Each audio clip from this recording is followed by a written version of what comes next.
सत्य की खोज से जुड़े हुए सभी साधकों का हार्दिक अभिनंदन। आज के इस वीडियो में आपका हार्दिक स्वागत। वीडियो शुरू करने से पहले बस वही अपील, कृपया लाइक कीजिए, सब्सक्राइब कीजिए और डिस्क्रिप्शन में हमारा फेसबुक का लिंक है और टेलीग्राम का लिंक है। अगर आप कुछ मुझसे कहना चाहते हैं, सुनना चाहते हैं, टेलीग्राम पे मैसेज कीजिए। मेरा ईमेल आईडी है और हमारा इंस्टाग्राम का भी लिंक है उस पर मुझे फॉलो कीजिए। आपके लाइक और सब्सक्राइब से हमारे वीडियो ज़्यादा लोगों तक पहुंचते हैं और मुझे लगता है कि सबको इसका लाभ मिलना चाहिए। धन्यवाद। और ये था कि जन्म कौन लेता है और मृत्यु किसकी होती है। मृत्यु तो ये पता है कि शरीर की होती है, आत्मा की मृत्यु। तो जन्म कौन लेता है फिर? शरीर जन्म लेता है। शरीर जन्म लेता है और मृत्यु भी शरीर की ही होती है। आत्मा ना जन्म लेती है ना मरती है। बस जैसे आपके शरीर में एक जीव आया लेडीज के शरीर में, वो डेवलप होना शुरू हुआ। अब डेवलप होके जब शरीर पूरा बन गया, उसमें आत्मा प्रवेश कर गई। चलो भैया, क्योंकि जीवित होना और कॉन्शियसनेस यानी कि आत्मा का होना दोनों अलग अलग चीजें हैं। लोग ऐसे भी जीवित हैं यहाँ पर जिनमें आत्माएं नहीं है, जिनकी सोल नहीं है, जो कॉन्शियसनेस नहीं है जिनके अंदर, ऐसे लोग भी जीवित हैं।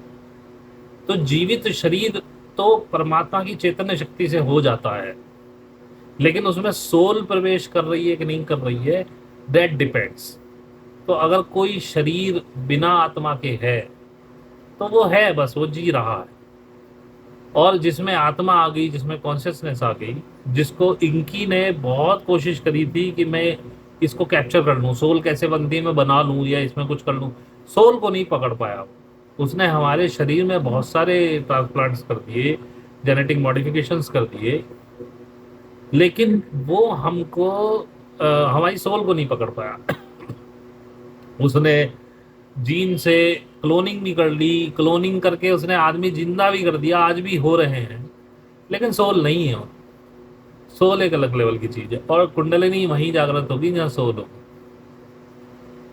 जिनमें सोल नहीं है वहां कुंडलिनी भी नहीं है। अब आप ऐसे समझिए इसको, परमात्मा जो है जब वो सोता हुआ होता है तो कुछ नहीं होता, ये सारा कलेप्स कर जाते हैं जितने भी ब्रह्मांड वगैरह। जब जैसे ही परमात्मा की नींद खुलती है तो एक वाइब्रेशन पैदा होती है जिसे स्ट्रिंग थ्योरी बोलते हैं। जैसे गिटार की एक स्ट्रिंग छेड़ दी तो उसमें वाइब्रेशन होती है। जैसी वो वाइब्रेशन होती है, सबसे पहले उसकी क्रिया शक्ति, परमात्मा कोई काम नहीं करता, उसकी क्रिया शक्ति जो कुंडलिनी है, आदि शक्ति है, वो जागृत होती है और वो उसके राउंड राउंड राउंड राउंड घूमना शुरू करती है, क्योंकि उसे कुछ मिलता तो है नहीं, तो वो घूमना शुरू करती है। फिर उसमें बहुत सारी लस्या वस्या की कहानी आती है, तब ओम की साउंड पैदा होती है। सारी बहुत क्रिटिकल बातें, इनमें तो मत जाओ। उसके बाद जब परमात्मा बैठा हुआ सम कहता है यार एक ऐसा ब्रह्मांड होता, तो वो कुंडलिनी शक्ति कहती है अच्छा अभी बनाया मैंने। फिर वो गैसेस को इकट्ठा करके ये 5 तत्वों से अलग अलग ग्रह वगैरह, ये सब मैग्नेटिक फील्ड, ये सब इजाद करती है ताकि चीजें चल सकें। अब वो परमात्मा बराबर स्वप्न देखता जा रहा है, एक्सपेंड करता जा रहा है, ये कुंडलिनी ही करती जा रही है।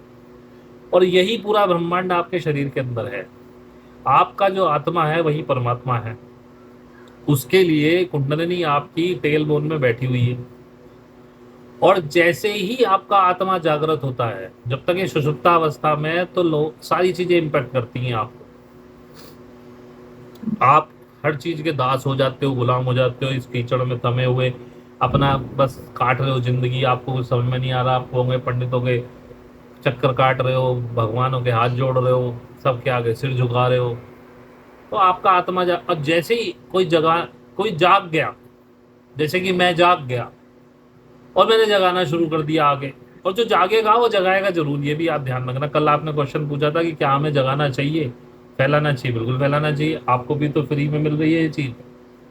भाई कुंडलनी तो पैसे नहीं ले रही ना चढ़ने की, ठीक है, इस महीने से मैं ले रहा हूँ आपको गाइडेंस देने के, लेकिन मैंने कोई ज्ञान में तो नहीं, मैंने अपना कोई चैनल तो रिस्ट्रिक्ट नहीं किया कि जो है मंथली पेमेंट करिए तब मेरा चैनल देख पाओगे। चैनल वहीं का वहीं है। और चैनल से अलग ये तो आप लोग जानते हैं, चैनल से अलग मैं यहाँ कुछ बता भी नहीं रहा हूँ, बस थोड़ा सा आपको डिटेल में गाइड कर देता हूँ। तो जैसे ही आपका आत्मा जागा, उधर कुंडलनी जाग गई। कुंडलनी जाग गई, अब उसने क्रिएशन शुरू कर दी। जैसे उसने ब्रह्मांड की क्रिएशन की थी, ऐसे ही अब ये आपकी बॉडी की क्रिएशन करने लगा। कुंडलिनी तो करती है, क्रिया शक्ति तो कुंडलिनी है ना। परमात्मा आपका आत्मा बैठा हुआ है, वो तो साक्षी भाव में देख रहा है सब कुछ, बस एक कह रहा है भाई ऐसा हो जाता। वो लेवल जब आपका आ जाता है, जब आप पूरी तरह से कनेक्ट हो जाते हो, आपका आत्मा जो है, जो परमात्मा स्वरूप बन जाता है योग होके। योग का मतलब क्या है? जब जुड़ जाए आप, जब उस परमात्मा रूपी असीम शक्ति या ब्रह्मांड के चैतन्य से आपका योग हो गया, आप पूर्ण योग में आ गए, तो आप भी वही चैतन्य बन गए। अगर दो में दो जुड़ गए तो अब वो चार हो गए, अब दो का कोई अस्तित्व नहीं बना। नहीं समझे मेरी बात? जी। तो जब दो का अस्तित्व खत्म हो गया, या एक में एक जुड़ के दो बन गए, तो अब एक का कोई अस्तित्व नहीं है, अब दो रह गया। तो जब वो स्थिति आती है तो आप संपूर्ण परमात्मा हो। फिर आप इच्छा करके देखो, कोई देखे कैसे ना पूरी हो, पूरी पूरी कायनात पलट देगी ये कुंडलनी आपके लिए। लेकिन मजा की बात यह है कि जब वहां तक पहुंचोगे तो डिजायर ही खत्म हो जाती है। अभी तो जी, कोई अभी तो ये जैसे सुजाता ने कहा, आप भी कहती हैं ऐसा, शायद आयशा भी कहती है, अभी तो आप रास्ते में ही हो, अभी तो कहीं तक पहुंचे ही नहीं। अभी तो यात्रा शुरू हुई है, तभी डिजायर्स खत्म हो रही है। आगे जब आप ऊपर पहुंचोगे, क्या डिजायर कर पाओगे बताओ? और जिस दिन पूर्ण साक्षी भाव में आओगे अनुराधा, यकीन मानना, कुछ कहने सुनने को बचेगा ही नहीं। अभी जैसे मेरा बॉस बहुत कोशिश कर रहा है कि मैं इसे रोक लूं, तो मन में आया यार मुझे नहीं रुकना। फिर पता है मन में क्या है? अब यार तू कौन होता है, माँ जैसे करे करे, रुकवाएगी रुक लेंगे, ना रुकवाएगी नहीं। ये है साक्षी भाव। भाई एक तरफ मेरी इच्छा थी मुझे अब काम नहीं करना, मैं किसी की गुलामी नहीं करूंगा। फिर मैंने कहा यार तू कौन होता है?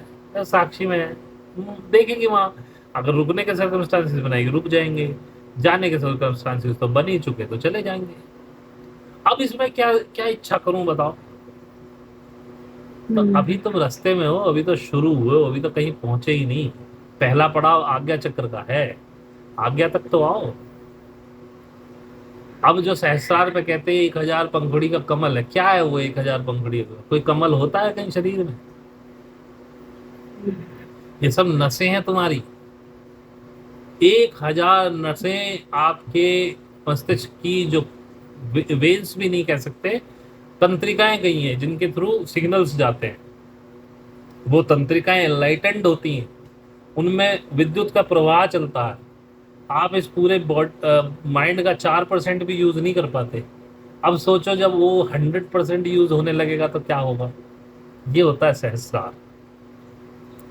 ऐसे ही आपके हर चक्र पे कुछ तंत्रिकाएं हैं, जैसे जैसे वो एक्टिवेट होती हैं, आपका डीएनए एक्टिवेट होना शुरू। ये जो डीएनए एक्टिवेशन कराया गया है, मैंने अपना कराया, लेकिन शायद आपको जरूरत नहीं पड़ेगी। हाँ, न्यूरॉन्स जो होते हैं, तो आपको शायद जरूरत नहीं पड़ेगी। जैसे जैसे आपकी वो एक्टिवेशन होते जाएंगे डीएनए का वो पार्ट, अब है क्या, मैंने कहा ना वायरिंग है डीएनए, वो वायरिंग खुलती चली जाएगी, उसमें डाटा फ्लो होना शुरू हो जाएगा। जो चीज मैं बोल रहा हूँ ये सब आपको पता है, ये सब आप खुद कहेंगे बाद में कि हाँ, जैसे अब आप मुझसे सुन रहे हैं, आप लोगों को सुनाएंगे ये चीजें, क्योंकि आपके अंदर ये पूरा ज्ञान भरा हुआ है। डीएनए एक्टिवेट हुआ और ज्ञान भर भर के आता है। और सहस्रार में कुछ नहीं, कोई कमल कमल नहीं, ये 1000 तंत्रिकाएं, न्यूरॉन्स आपके एक्टिवेट हो जाएंगे। और अब सोचो दिमाग की पावर बढ़ जाएगी। और भाई दिमाग सब कुछ है, जब आप कुछ भी कहेंगे आपकी मैनिफेस्टेशन इतनी तेज हो जाएगी। जैसे कृष्ण ने कहा था ना, मेरे लिए कुछ भी अलग नहीं है। तो आज मैं मजाक उड़ा रहा हूं कि कृष्ण सूरज नहीं छिपा सकते, लेकिन शायद तुम छिपा पाओ, क्योंकि मैं किसी चीज को डिनाई भी नहीं कर सकता। पता नहीं कृष्ण कौन से लेवल के साधक थे, मुझे क्या पता। लेकिन मैं ये भी कहता हूं कि कृष्ण को परमात्मा सोच के आप अपने आप को लिमिट कर रहे हो, आपको बियॉन्ड जाना।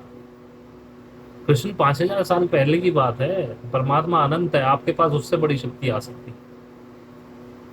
वो जमाने चले गए। और बताओ क्या पूछना?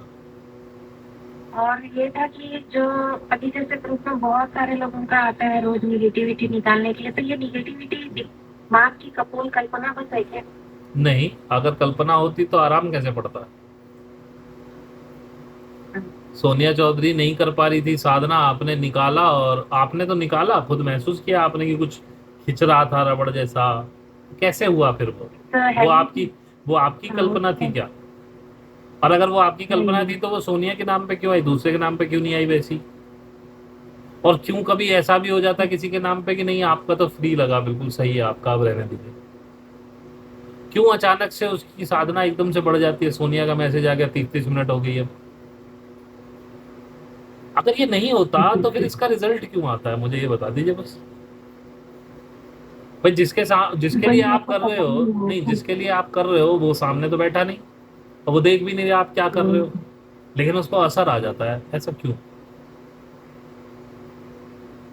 वही मुझे समझ नहीं आया कि ये निगेटिविटी होता क्या है, जो मतलब नेगेटिविटी आर्कन्स, मैंने बताया ना, आर्कन्स होते हैं ये सोल जैसी चीजें हैं, लेकिन इनके पास, इनका कनेक्शन सोर्स से कटा हुआ है, तो इनके पास एनर्जी क्रिएशन की कोई ताकत नहीं है। तो ये लोग आप लोगों पे आके, और इनकी मजबूरी है कि ये केवल लोअर फ्रिक्वेंसी ही एनर्जी में ले सकते हैं, हायर फ्रिक्वेंसी इनको मैच नहीं करती, वो पकड़ ही नहीं पाते, भूखे मर जाएंगे। तो पहले वो और इनके पास पावर है आपके माइंड को मैनिपुलेट करने की, आपके थॉट्स को मैनिपुलेट करने की। तो ये थॉट्स को मैनिपुलेट करके आपको जानबूझ के डर में, भय में, गिल्ट में, इनमें सब में डालते हैं, ताकि आप बाद में पछताओ, रो, और उसके बाद इनको फीड मिले। सेक्स में डालेंगे। अब जैसे कल नीरज कुमार पूछ रहे थे, भाई एक लड़की सिग्नल दे रही है मेरे को, मैं क्या करूं? अबे वो सिग्नल दे रही है, उससे क्या मतलब? तू अपनी अखीरत की सोचना, तू कहाँ है, तेरे को करना कि नहीं करना? मेरे को 10 सिग्नल दे दे, मैं किसी के पास ना जाऊं, मैं उनसे ये और उल्टा बोलो तुम भी गलत कर रही हो, पागलो, इसमें कुछ ना रखा, अपने पति के साथ रहो। तो तुम अपनी तो देखो, किसी का खजाना खुला पड़ा है, किसी लाला ने अपनी तिजोरी खोल के रख रखी है, तो तुम उसकी गड्डियां उठा के चल दोगे क्या? ये तो दुनिया कर रही है, फिर तुम में सहयोगी होने का क्या फायदा?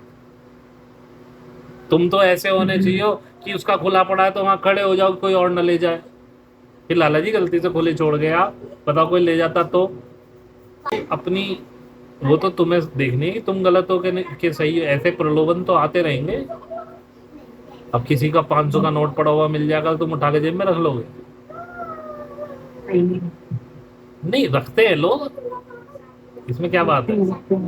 लेकिन सहयोगी होने का ये फायदा होता है कि वो नोट देखेगा पहले चारों तरफ किसका है, और नहीं भी मिलेगा तो खाएगा नहीं उसे, उसको किसी गरीब को दान देगा, रखेगा नहीं, पर चाहे उसे जरूरत भी हो। ये वैसे तो एक पुरानी रिकॉर्डिंग है, लेकिन मुझे अच्छी लगी तो मैंने आपके लिए डाली। इसमें काफ़ी कुछ है सीखने के लिए, अगर आपको समझ में आया हो। और इसे सुनने का, आखिर तक जुड़ने का बहुत बहुत धन्यवाद। आखिर में फिर वही मैं कहूँगा कि प्लीज़ इसे लाइक कीजिए, चैनल को सब्सक्राइब कीजिए, और हमारे फेसबुक पेज पर फ्रेंड बनिए हमारे, और इंस्टाग्राम पर हमें फॉलो कीजिए। किसी का कोई क्वेश्चन है तो मुझे ईमेल कर सकते हैं, और मुझे टेलीग्राम पे मैसेज डाल सकते हैं। डिस्क्रिप्शन में सभी के लिंक दिए हुए हैं। आप सभी का बहुत बहुत धन्यवाद जुड़ने के लिए।